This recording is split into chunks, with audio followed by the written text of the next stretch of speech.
माण तालुक्यातील भालवडी येथील जिल्हा परिषद प्राथमिक शाळेतील एका महिला शिक्षिकेचा विनयभंग केल्याची धक्कादायक घटना समोर आली आहे। शिखर शिंगणापूर येथील प्राथमिक आरोग्य केंद्रात कार्यरत असलेल्या डॉक्टरने हा प्रकार शाळेत घडवला असून त्याने सरकारी कामात अडथळाही निर्माण केला। या प्रकरणी म्हसवड पोलीस ठाण्यात गुन्हा दाखल करण्यात आला आहे।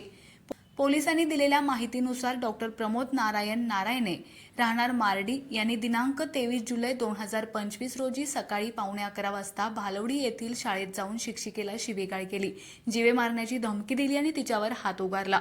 या प्रकारानंतर शिक्षिकेने म्हसवड पोलीस ठाण्यात फिर्याद दिली असून डॉक्टर विरोधात विनयभंग, धमकी आणि मारहाण अशा गंभीर स्वरूपाच्या आरोपांखाली गुन्हा दाखल करण्यात आला आहे।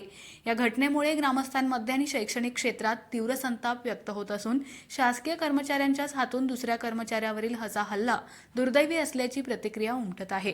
या प्रकरणाचा तपास सहाय्यक पोलीस निरीक्षक अक्षय सोनवणे यांच्या मार्गदर्शनाखाली हवालदार फडतरे करीत आहेत।